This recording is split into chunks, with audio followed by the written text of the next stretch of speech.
Okay, about ready to start round one of a M12 draft. This is JMats from GenerationD20.com, recording for Draft Diary.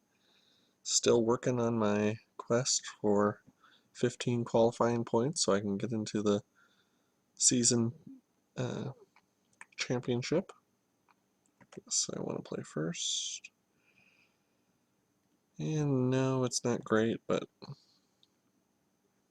it's definitely keepable. Um, I'm at 12 points. I need 3 to go in the next 5 days to qualify and get myself into that championship. So let's hope that this draft goes well because I am running out of time. And seeing him drop to 5 cards, I mean, might have been the right move. I probably should have mulliganed, but it at least is giving me a false sense of hope, or hope in some form.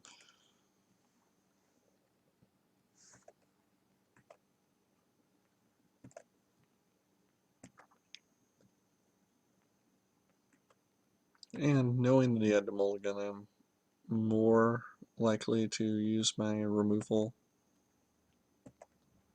early, just because the chance of him having,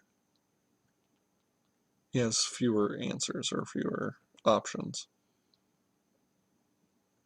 and that puts him into top deck mode a little bit quicker.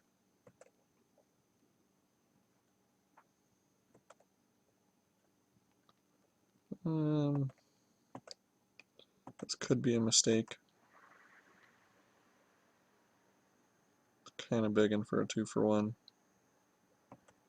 Sure enough, it got it, but it also got an unsummon out of his hand, and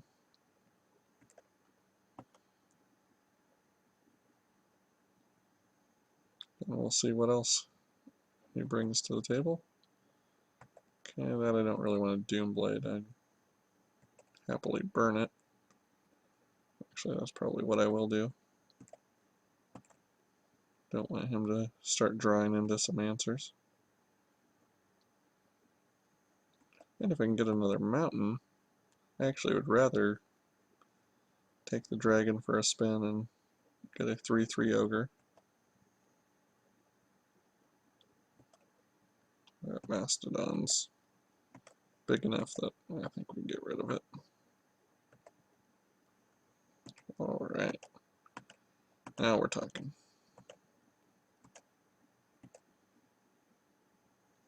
So with 2 cards in hand,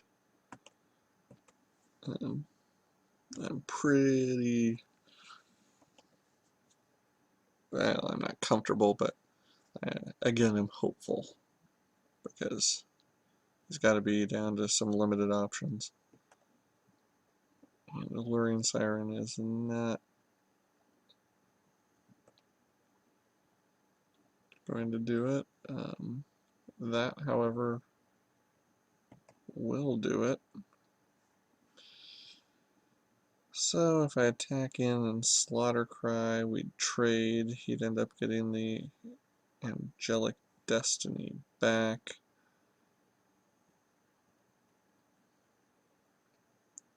Then I'd play a Blood Ogre. I'm probably better off just playing a second Volcanic Dragon.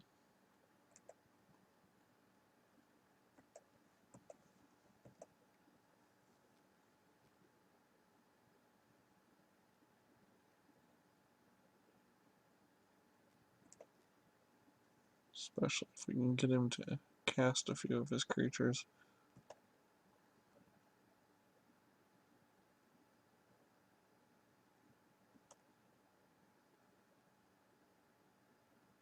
Because technically even that thing could be nasty with a Angelic Destiny on it.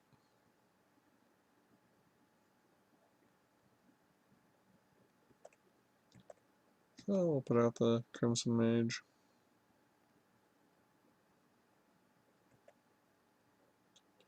And I think wait.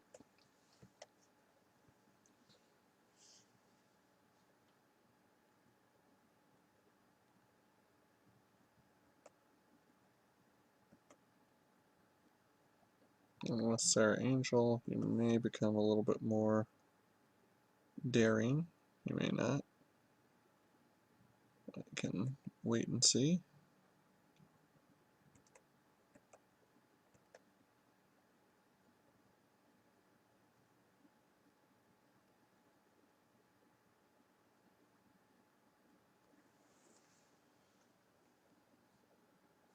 Angelic Destiny is certainly a problem for me.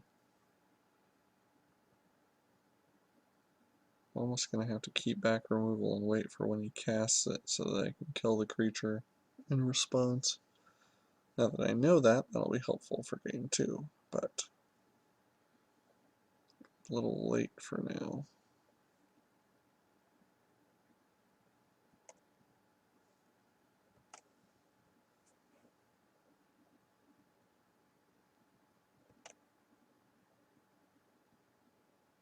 Okay, so time to tutor.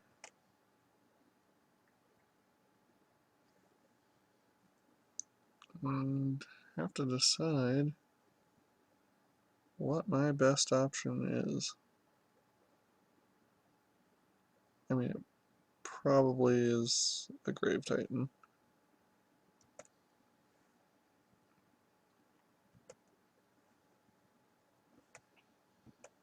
Because that's just going to give me numbers. I can get the Slaughter Cry on it so I can kill everything beforehand if he decides to do some double blocking.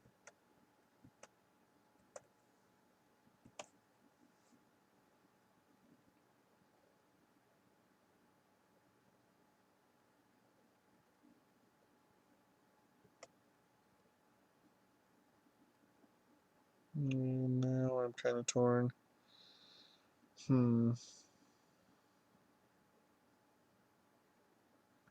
So with the 2 cards in hand, he may have some answers. He may not. Might be worth it to attack it and see.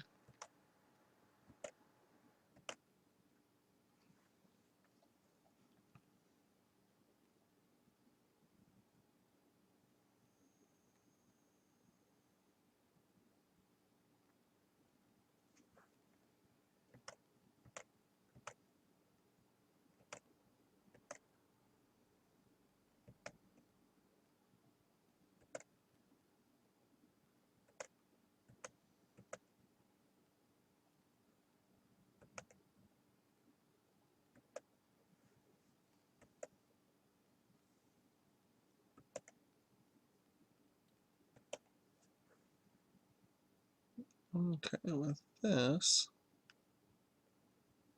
it gives me kind of a interesting dilemma. Because I could burn it, then I'd be bringing it back to one of those guys. Not really what I want. I think I'm going to be best off casting the Grave Titan and hoping.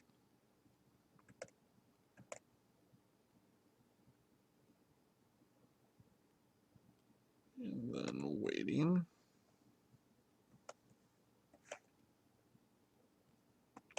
Because if I can kill it and then kill what he casts it on next, that's going to be my best chance. Wow.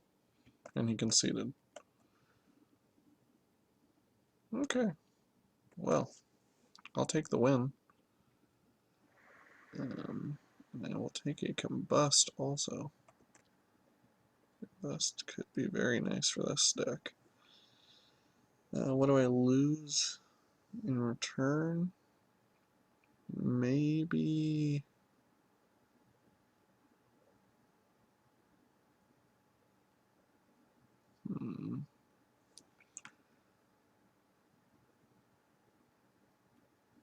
maybe the Mind Rot, maybe not. Maybe Bang Checkers or the War Paint. Probably the War Paint. He has some bounce, so auras are not going to be powerful. I don't think he showed any counters that game. That would be interesting. Good to know. Too bad that we don't. And no, I don't want a mulligan. Again, it's not the most powerful hand, but I actually prefer this. Because when my creatures do come, I will have options aplenty, and I can start zinging for a damage a turn, or two, depending on if the skeleton starts getting through. Becomes a beater.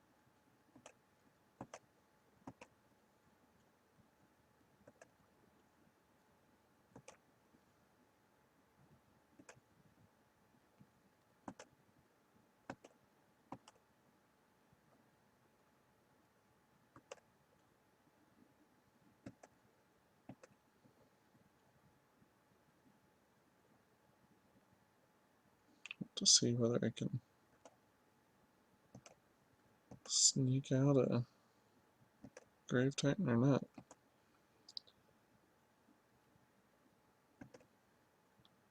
So he probably is sitting on a counter, if I had to guess.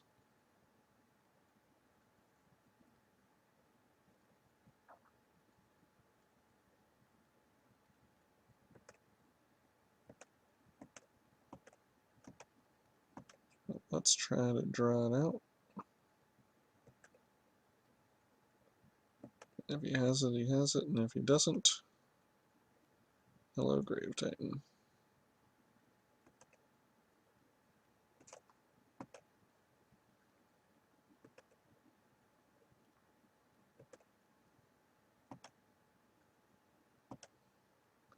In the meantime, a Dust Counter Bats is a nice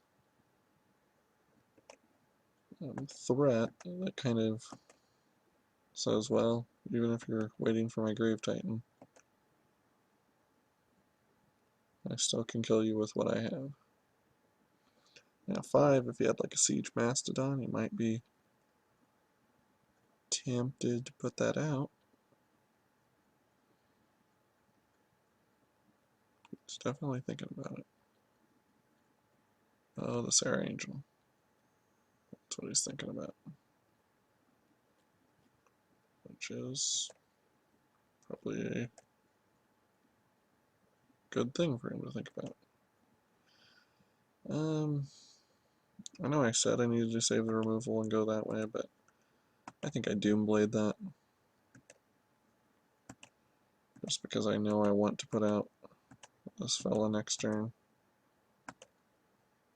And he's going to be hard pressed to cast a creature and put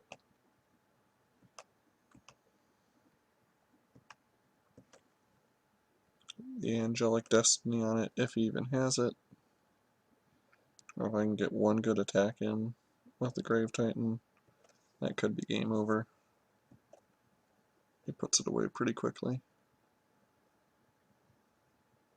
Well, let's see.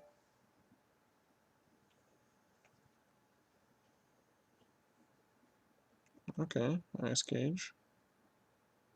Ice Cage will slow me, for sure.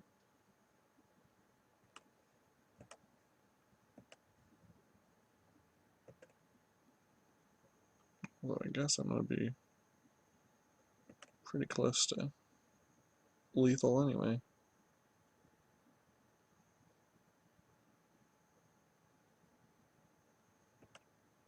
There we go. So that's why I'm not going to be close to lethal. Because he has a few tricks up his sleeve.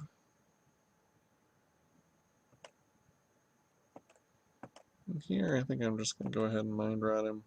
I know he's going to have more choices, but oh, I'm not even going to get to see what he would have had to pitch. Oh well. There goes round 1 in a hurry. Worked pretty well, and I'll see you in round 2.